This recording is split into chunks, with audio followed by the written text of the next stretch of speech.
All right, looks like we are live. Welcome. My name is Nancy Feldman. I'm been involved with the NSCA for many years as a coach educator and in other capacities, and have certainly got very much out of my association with the NSCA.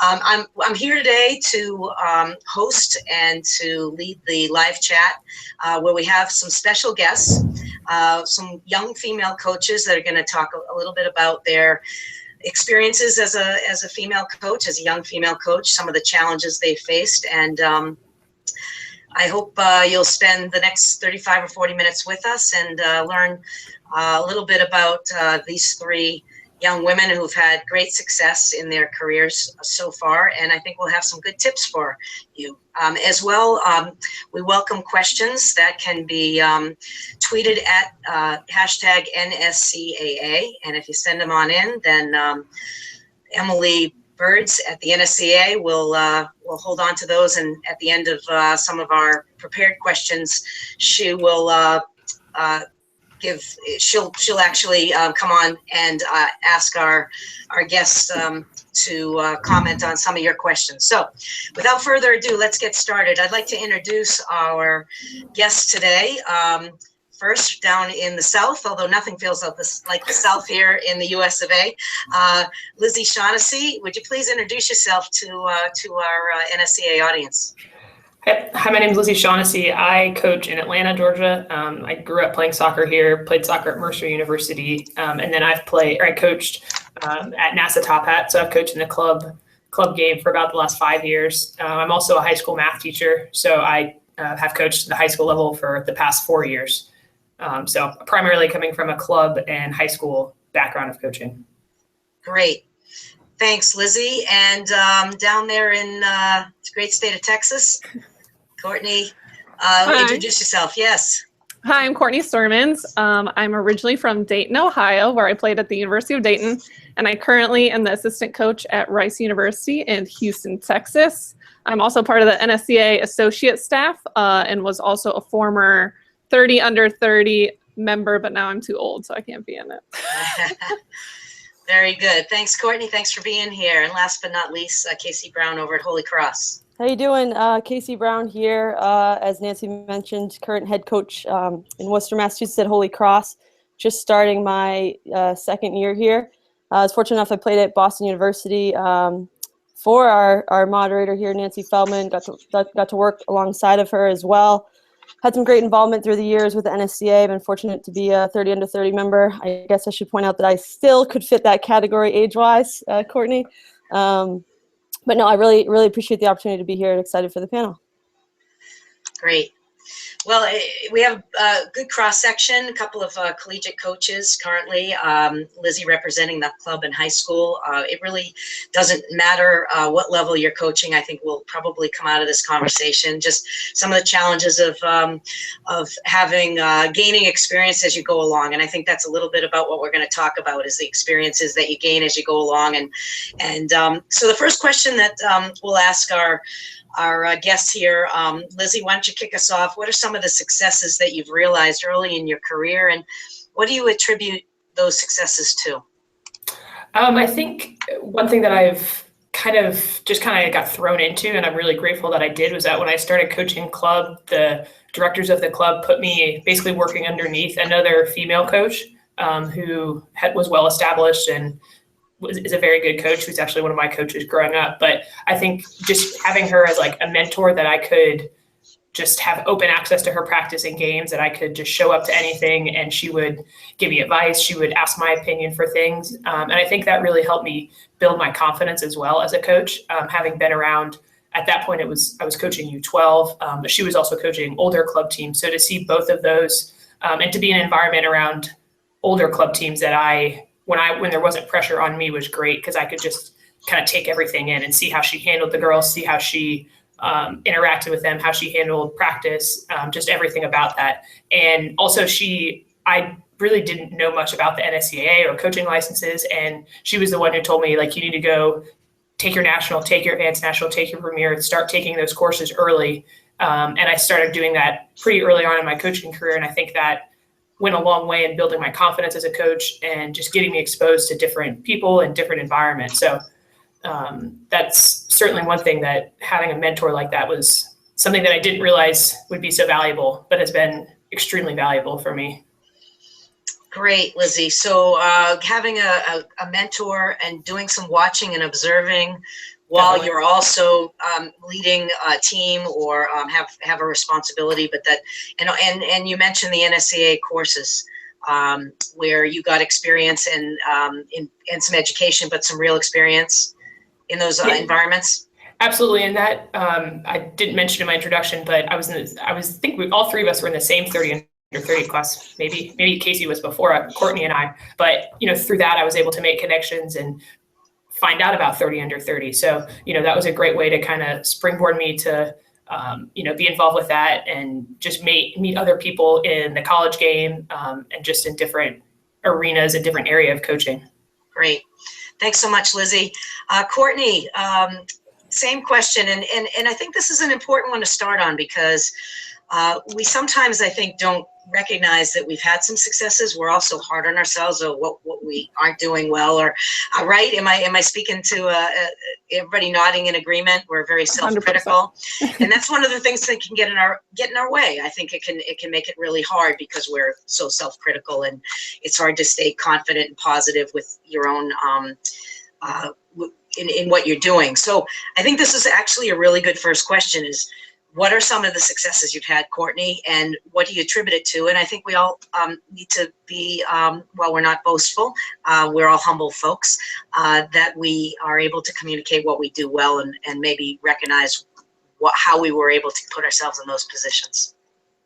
All right, so in college, I always knew that I wanted to be a coach, but I didn't know that there was an avenue that you could take. Thankfully, I had some friends in college say, why don't you take this D course for U.S. soccer? So I went to it and didn't realize at the time that I was the only female in the class, and there was probably 35 other guys, and that was probably just me being naive, which actually worked out for me in the end because it didn't bother me while I was there.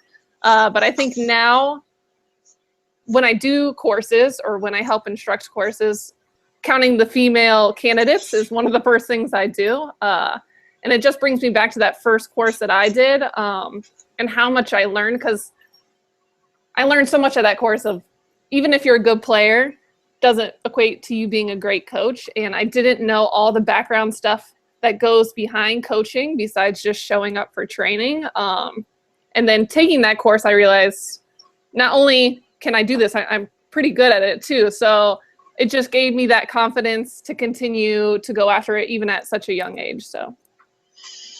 Excellent.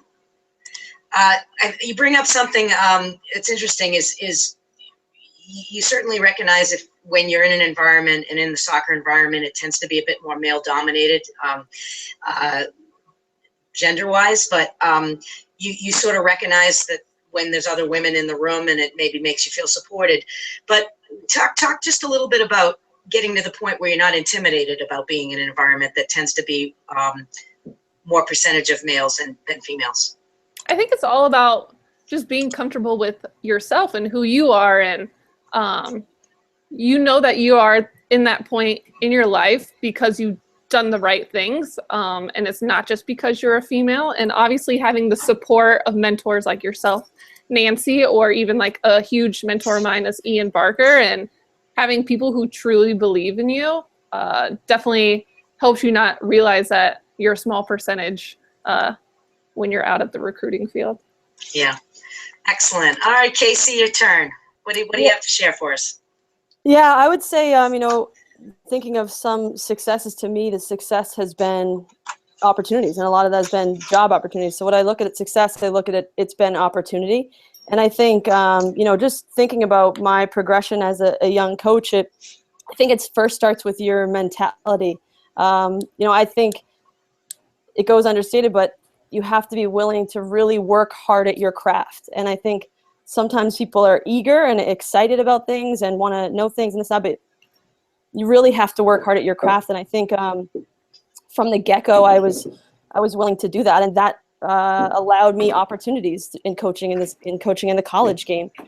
even starting out as a GA to be an assistant to associate head coach, and most notably now being a young Division I head coach. But I also think a willingness to stretch myself. There's a lot of uncomfortable, and Courtney and Lizzy addressed some of that, but it's willing to do some of those uncomfortable things. Be brave and take those courses, as Courtney mentioned. But and I can think of moments of my coaching of getting out there and speaking to the whole team and finding your voice on a freeze and things like that. You have to have those moments, for better or worse, and learn from them, but you have to put yourself in those uncomfortable situations. It's asking the right questions, and it's making sure you're in the right environment. I've been in environments where I've been so fortunate that I could soak everything up. I've been in an environment that's pushed me, developed me, and I just ask questions along the way. Why this? Why that? How do you think of this? Or what made you come to that conclusion? You have to. That's working hard at your craft. And lastly, I would just say mentors.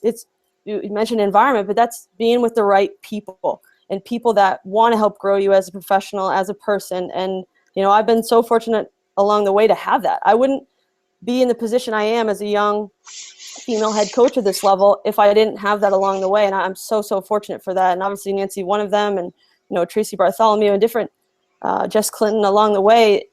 I've been around such great people that have helped me get to this point. And but you got to work hard at your craft, and I think that can't be understated. So a little bit, Casey, you're sharing, and I know this has been your philosophy as a player, because I had the good fortune of having you here at Boston University as a student athlete, that building the foundation and having real substance to your, in order for you to go through the process and carry on in your career, you actually have to build a foundation and do the little things well and work through that process of development. Like you said, putting yourself in uncomfortable situations, but looking at it as it's a pathway. It's not something where you look at and say, I want to be a head coach, and it's just, who do I know, and networking. It's a little bit more about how do you build your foundation and how do you build a substantive foundation so you're ready for the next steps that you take along the way. Would that be a summary of a bit of what you were talking about? Absolutely. I think I lost you for one hot 5 seconds in between with my internet here, but I think the values that you have as a player, and then those sort of things continue the pathway. It's not just these end all goals, but it's the process, as you mentioned. Yeah. So Courtney, we'll mix it up a little bit. So we won't always start with Lizzy, but let's talk about some challenges. And these can be really difficult to communicate, but I think the viewers that we have, and we've got over a dozen viewers right now. So thank you for joining us. And I think you'll get a lot out of this. They're really being honest. And I'm sure whatever you share, one of us that's watching has been in that same position. What has been a big challenge you faced so far? And how did you get through to the other side? Just to clarify, are you asking like as a female coach, or just as a coach in general? No, I think as a coach in general. I don't know I don't think it has to be gender specific. Okay, so if I think of two biggest challenges I had when I first started out, so obviously I played at University of Dayton, and Coach Tucker asked me if I wanted to volunteer and help out as soon as my eligibility was up, or I had an opportunity to go to a crosstown rival school and help them out. So it was a big challenge because I was like, I love my school, I love my alma mater. Should I stay? But I knew that was being comfortable. I knew what everything was going to be like. I knew how Tucker coached. I knew how the program was run. Or I could take this leap of faith and go to this other school and maybe be frowned upon. But I went ahead and took the chance. And it was a great experience. And I just tried to soak up as much as I could. And the biggest part of it was about gaining that experience. It wasn't about how much money I was going to make, what kind of exposure was I going to be getting, and it was all about gaining that experience. And then the second biggest challenge I have was moving out of Ohio. So I'd been college coaching for 4 years in Ohio, very comfortable, knew the environment, had an opportunity to go to Massachusetts to coach, and I was terrified. I mean, I've lived in Ohio my whole life. How was I going to go there and not know a soul? And I figured I was going to be miserable. But I went ahead and went out there, and I think that move has just elevated my career. It's made me way more confident in myself. It made me more comfortable because I'm constantly put in uncomfortable situations on a weekly basis, I feel. So moving to Massachusetts, and then I felt fine enough to move down here to Texas.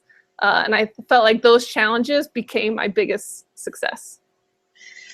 That's great. It sounds like you made a few personal sacrifices, right? Yeah. You got frowned upon a little bit for leaving the school that you went to and going to a competitor locally, and then just personal sacrifices of actually moving out of your comfort zone, not just professionally. So you're talking about leaving friends and family and going to a place where you don't know anybody, and how that's actually then built your confidence up as you've gone along. And you're making Massachusetts sound pretty stinky, because it's a nice place. It really is a nice place. I loved my time in Massachusetts. There you go. All right. So Casey, how about you? What has been the challenge that you faced so far, and sort of how have you addressed it? And if you're all the way through it or partway through it, how have you accomplished that? Yeah, no, I think this is a great question, because I think it is a little bit twofold, and I know Courtney alluded to this in the beginning, but I do see the constant sort of perception challenge of, you're the young female coach, or referees walk over to someone else and not you, then I'm the head coach, me over here, this, or you're being told you're a player and things like that. I mean, it's just constantly feeling like, fighting the perception of I'm the leader and I'm sort of in charge of this program and things like that. And those things sort of happen, and it's just continually exerting your leadership and showing that respect that gets earned. But sometimes you fight that initial perception issue. But I think for me professionally, one of the biggest challenges is exactly what I'm in right now. And that to me is changing a culture. That is really, really hard. I think everyone, and as you grow as a coach, you build your philosophy, right? You see and are exposed to all these different things, and you find your way and create, what is Casey Brown's philosophy. And I've molded that throughout the years, but it's putting philosophy into action, and it's having that happen on a day in and day out basis. It's not a 1 week course.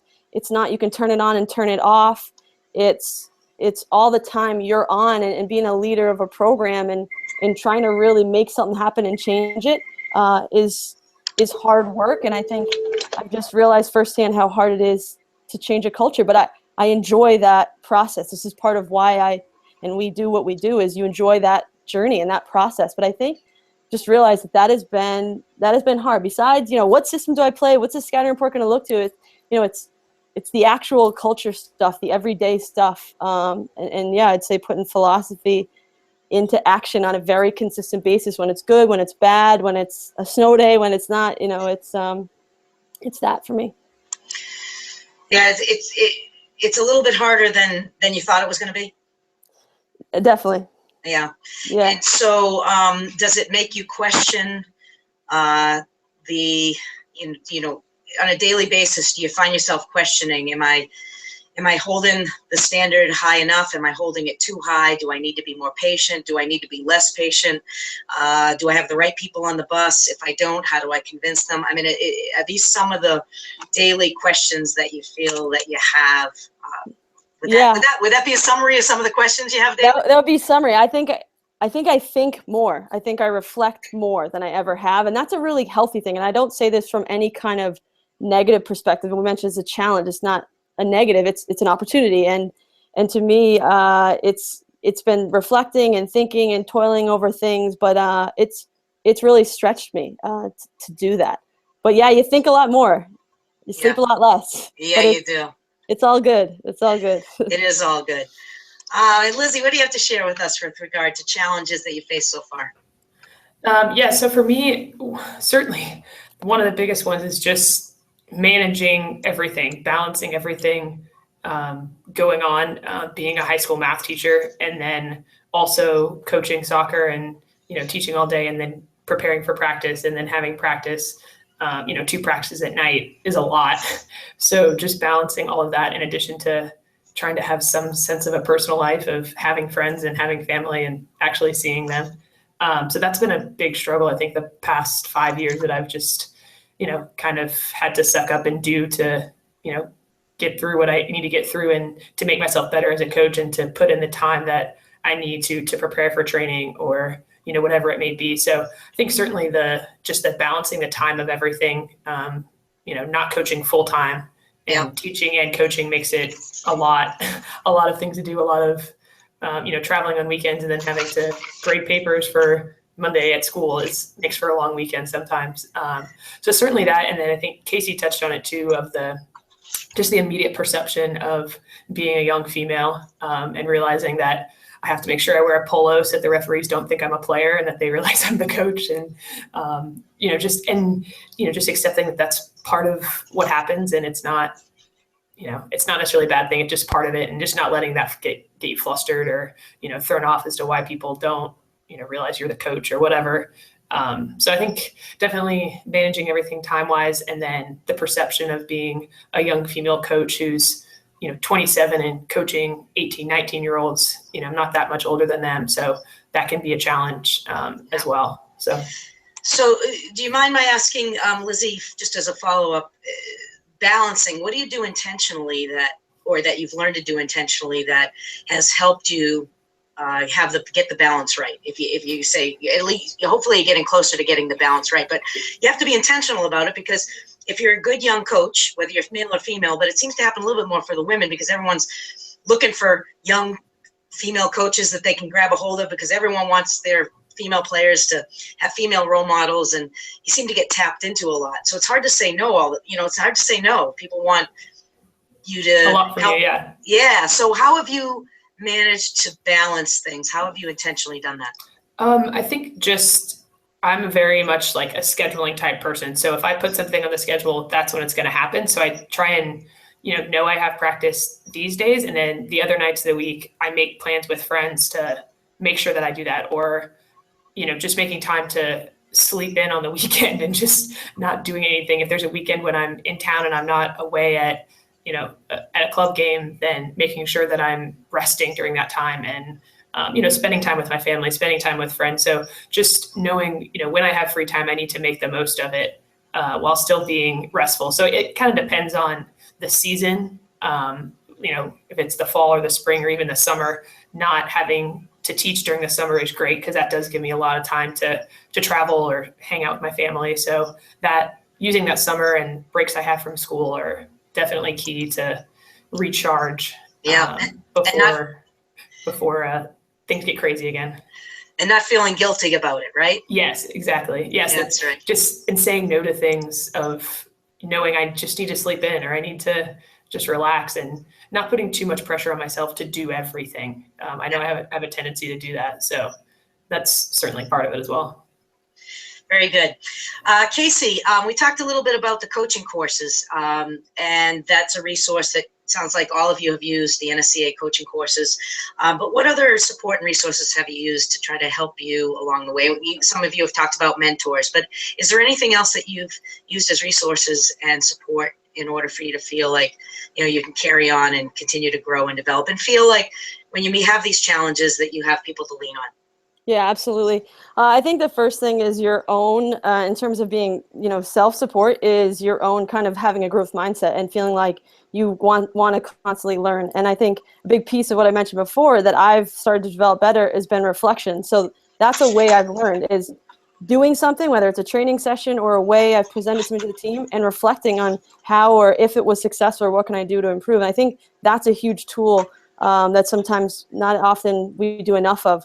But for me, I think today's age of media is so cool, because I've incorporated a lot more podcasts on different drives that I do, where there's phenomenal resources out there that just constantly just, I pick my brain a little bit, and it's been really cool to listen to. So there's great podcasts out there. And even Twitter I've used as an awesome resource. There's awesome coaches with videos that post different patterns or coaching things or articles. And I just find myself so drawn to that. So there's the formal side of education and mentorship and things like that. But I think there's a whole new wealth of information out there in regards to Twitter, podcasts, books on leadership, things like that. And then there's always phone a friend, right? It's just ring your colleague. And sometimes I think not being afraid to ask for help sometimes, or advice, or a different perspective. That's great. Give us one podcast you feel like has been really positive for you. Let me look it up right now. It's all right. Get back to me. I have it right here. Right. Hold on. Cool. Official name. No, and you mentioned Twitter. I think there's a lot of content that, and I keep bringing up the NSCA. I mean, there's a lot of content on the NSCA. Follow Ian Barker if you have an interest in. Sounds like a podcast. I got it. It's the Just Kicking It podcast. If anyone's interested. There you go. There's your tip for the day. Just Kicking It podcast. They're awesome. Thanks, Casey. And I think your point about reflection, about taking the time after in a session or leading in a meeting, or if you do leadership development with your older players, or in anything you do, self-reflecting and asking a colleague who's been your assistant coach, for feedback, which is sometimes hard to do, and you have to have that kind of a relationship with your colleagues in your own program, and to feel trusting enough between the two of you that you're able to get that in the moment, I think is terrific. What about you, Courtney? What are some of the resources you've used to continue to develop? So I'm just going to reiterate what you and Casey just talked about. Obviously, the self-reflection. I constantly look back on our sessions, and it's immediately after. I don't wait to say, what did I like? What did I didn't like? How did the girls respond to it? How did we feel as a staff about it? Same thing with games. Like after a loss, I always think, did I prepare them enough for this? What could I have done more? And constantly challenging yourself to make things better. Obviously, just like Casey said, social media is a great resource to use. And I think convention, if anybody hasn't been that's watching, is a great way to see a lot of sessions, go to a lot of lectures and get a ton of information, but most importantly, meet people who are in the same situation as you, and creating those interactions and using them as support. Then obviously having a mentor is huge, having a sounding board when you have questions or concerns, or you just need someone to hear you out, because there are those days where you just need to get stuff off your chest. So having a mentor who might have had the same experience can share that with you. Great, Courtney. Hey, listen, a lot of people I think that are watching in here, a lot of people talk about mentors and getting a mentor and how important a mentor is. How do you get a mentor if, that you can set up yourself?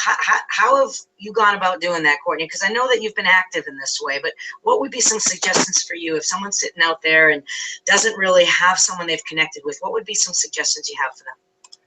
Oh, man, I feel like a mentorship is something you can't force. It kind of just happens on its own, but you have to put yourself in an environment where you're going to be meeting those people. And I think actually a mentorship starts out of just getting to know the person on a personal level and not so much maybe on the soccer side of things. I know for the 30 under 30, I had Erica Walsh, or now Dombach, as my mentor. And I was so embarrassed. The very first question I asked her is like, I want to be a head coach, but I want to have it all. I want to be a top 25 program and have a success with my team. I want to have a family. I want the painted picture. And she's like, well, I haven't done that yet, so I don't know how to answer you. And I was like, oh. But I think a mentorship, just like I said, it starts on a personal level, but you have to put yourself in an environment, whether it be at a convention, at a course, and it can just be somebody 2 doors down in an office setting that's not even within your sport. It doesn't have to be someone who's involved in soccer. So great point. And it doesn't have to be a female. I think right. we've all had mentors that have important mentors that have been male, and if you find someone who you feel connected to, then I've reached out to the professional coaches here in Boston, the Breakers, over the years, and asked if I could, not necessarily in a mentorship relationship, but asked if I could observe practices. I reached out to Steve Swanson a couple of years ago, and he would welcome me down to UVA to watch the practices. So there's all different ways to get it done. Who do we have left here? I've lost my way here. Is it Lizzy, the support? Are we talking to you? All right. So Lizzy, what are some tips you have about support and resources that you've found helpful?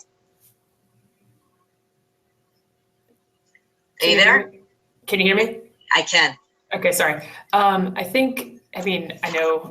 it's like beating an old drum at this point, but a mentor has been huge to me. Even not so much of I mean, yes, asking questions of what would you do in this situation or why did you do that, but just, exposing me to different levels of play, especially coaching at the club level. I started coaching U12 and would coach those teams, and then one of the female coaches that would just let me follow her around at tournaments and things like that was huge, so that I could see higher levels of play and challenge myself that way. And so, just like Courtney said, putting yourself in an environment that you can learn and that you can just take things in, and not being afraid to ask, hey, can I just come watch this practice? Or, hey, can I come watch this game and sit on your bench? And, you need me to shag balls during finishing, that's fine. I'll go get them. Like, just putting yourself in situations where you can, learn from other people, and just in different situations than your own practice setting, I think is huge. And so that's something that I've done a lot with club soccer, is just seeing other coaches coach, because whether it's a higher level team or a lower level team than mine, or different age group, whatever it is, putting yourself in different environments, I think is huge, that you can learn from a lot of different situations. Great.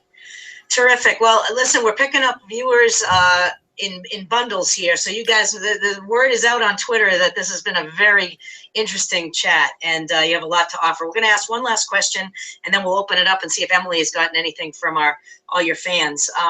Casey, the single most important piece of advice that you would offer up to young female coaches, what would that be? I think a lot of people, there's a journey, there's a process, there's all the steps to take. I think don't skip any of those steps, get a mentor, all these different things. But I think once you get to that point, my advice would sort of be just be confident to kind of burst out of that bubble of comfort. I think so many of us exist in this comfortable bubble and are unwilling because we fear failing. We feel it's not going to be perfect, or it's not going to be the way we want, or we might make a mistake. But I would just say burst that bubble and jump through it, because there's a world full of doubters and out there. And I think oftentimes particularly as women, more so maybe, want to just always do the right thing and make sure it's absolutely perfect, or this or that. There's already a lot of that. So I bet the standard's already pretty high because you got to that point. So I would just say burst through that bubble, jump in, and go for stuff. Really go for stuff.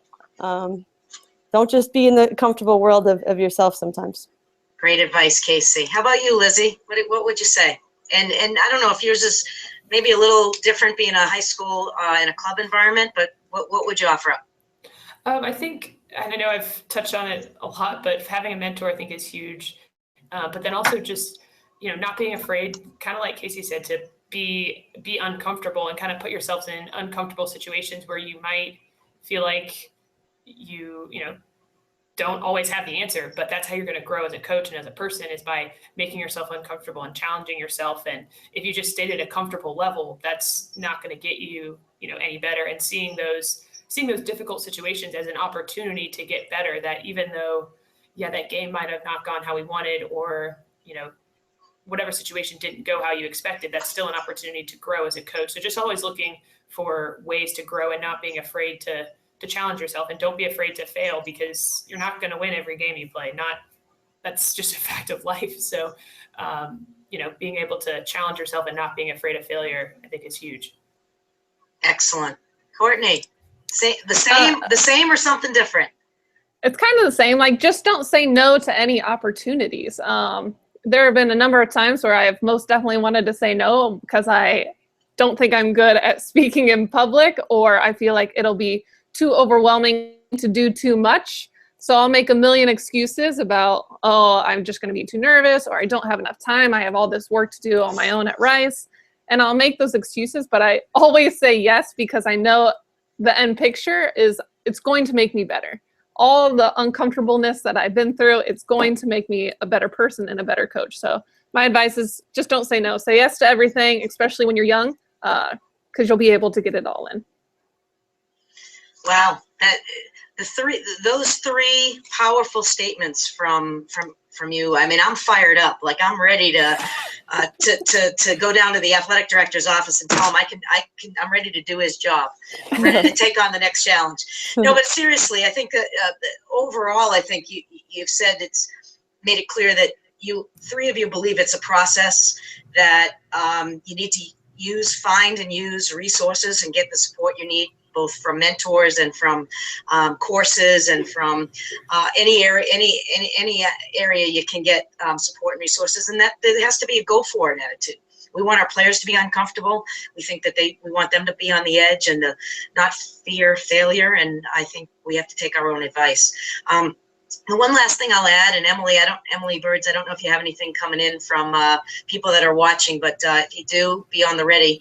The one last thing I'd say is, and I think Casey touched on this a little bit, is that is taking the emotion out of the self-assessment. Is that when we do go for it, and Lizzy said, we're gonna fail some of the time. We're not gonna be perfect. And how are we able to self-assess without putting ourselves down? And how do we self-assess without losing confidence? And can we get information from the opportunities that we have and the experiences we've had by taking the emotion out of it and just getting the information so that we can move on with the information on how to be better without it being attached to, I'm no good at this, it's too hard, there's people that are better at it, and all the other things that can get caught up in the emotion of the challenge, really. And so that, I think you've all said some really great things. Emily, is there anything that's come in from folks out there that are watching that they want to pose a question? Yeah, we had a few things come in. We'll obviously get a shout out to Coach Paul at Windsor Soccer Club, who's tuning in with his 18-year-old daughter, Sarah. So they're enjoying and listening to you guys, so thanks. And his ears must have been burning because Mr. Ian Barker has tuned in and he's asking the hard questions today. So Ian wants to know, can you address how female athletes can sometimes differentiate how they respond to their coaches based on gender? All right, who's going to take it? Courtney, you look ready to go. Right there, Courtney. I definitely think that there is a difference. Being a female coach, if you are hard on a female player, I think the perception is different than if you are a male coach being tough on a player. I don't know why that is. It just is. So you definitely have to kind of change the way you coach females, and how do you still be that tough coach but getting what you want out of them, but that they still respect you at the end of it. But there is definitely a difference, I would say, with a male coach coaching females than a female coach coaching females. But I think both can be successful. And what do you think the advantage is, Casey, of being a female coach coaching females, even though that relationship can be sometimes a little different and maybe in some ways more complicated in them, you know, how hard you can push them, or the way, or their expectations of you might be a little different because they feel like you should know how they feel. But Sure. What's the advantage of being a female coach coaching females? Well, I think there's this unwritten emotional connection where I've done that. I've been there. I know what that feels like. And I think there's something really special that you can draw into when that happens. And you have a player struggling with X, Y, or Z, you can kind of tap into your experience doing that. And I think it's more closely than not relatable. And I think when they feel like, as long as you've made that drawn that line in the sand and they feel that level of respect for you as a coach, if they also feel that level of, wow, investment, and they've done that too, and like it's going to be wide-eyed, open ears, and I think they're really going to take to that in a different way with an emotional connection that maybe not all males can certainly elicit response-wise from some females. Very good. I think sometimes it's thought of as a disadvantage, and I think that if there are any other male coaches out there watching, I think sometimes I've heard from male coaches that they feel sometimes a little bit, not jealous, but that they have a disadvantage and that they don't know the female psyche, and they don't necessarily know how to tap into the female psyche. So, Emily, what else has come in from the folks that are watching? Oh, we just got a lot of great responses of people really enjoying it. So thank you, ladies, for hopping on today. It's been a great discussion. Hey, Nancy, can I ask you a question? Oh boy, yep, a softball. So obviously you're probably a mentor to a number of people. How did you know when you were ready to take on that role? I guess I knew I was ready when someone asked me if I would be their mentor. I probably, like everything I've done in my life, I don't do too much of, active. I mean, it's kind of sounds funny, but I just kind of plug along, and I just kind of try to take on whatever I've taken on, I've just tried to do the best of my ability. And I don't think of myself as someone who has ever kind of been an expert at anything. You know, I just do what I do, and I try to get better at it every day. And at some point, I don't know when it was, people reached out to me and asked if I could give them advice, or formally through the NSCA, I played a mentor role. And so I didn't really, I feel like in those relationships, I end up learning as much from the mentee as I hope I give to them as a mentor. And it actually keeps me current. And I think that's really important. And my players keep me current, and young coaches that asked me to mentor them help keep me current. But I don't think there was one moment in time. And what I found really interesting in the mentoring relationship is that when I listen to someone and I try to support their development, they're not like me always. And so I have to try to figure out, with their style and their personality and sort of their environment, what can I offer them that isn't necessarily going to be the same as how I might do something or how I've done something. But I really try hard to think about, well, who are they and what's their makeup and what's their philosophy? And in giving some advice or supporting them, most of the time I try to get them to come up with the answer themselves. That is being probably the best mentor of all, is not giving them the answer, but having them come up to the answer themselves. I don't know if that's what you were going for, but that would be my, Lizzy, any last minute comments? Because Casey and Courtney got a chance to answer the Ian Barker question, but anything else you'd like to say at the end here? I think just kind of piggying back off of that, what they said, but also just letting them know that you care about them, and that regardless of whether, you know, you might be getting onto them, like, you still think they're a good player. You still think they're a quality player, and, you know, showing them that you care about them, I think can go a long way for a coach, and that whether they have a bad game or they don't have or they have a great game, you're still going to care about them in the end, and then that you're, you know, could be a kind of a role model for them. I think that's a special, unique thing that we have as females, coaching females, that isn't always an option for a male coaching female. So I think that's something that's important, is showing them that you care about them, and that you're there, at least for me, like, I'm there for them as people just as much as I am there for them as a soccer player. You know, whatever their ambitions are, whatever their goals are, being a high school age player, you know, wherever they want to go, I want to try and help them get there as a person and as a player, not just a soccer player. Great. Well, this has been terrific, and I want to thank you from the NSCA and personally, I know each of you, and I really appreciate the time that you devoted to this, being honest and open, and giving us your perspective. I think has probably been terrifically helpful to anyone that's been out there listening. And you're all great young coaches, and have bright futures, and really make an impact for the student athletes, high school level, club level, college level that you coach. So thanks so much.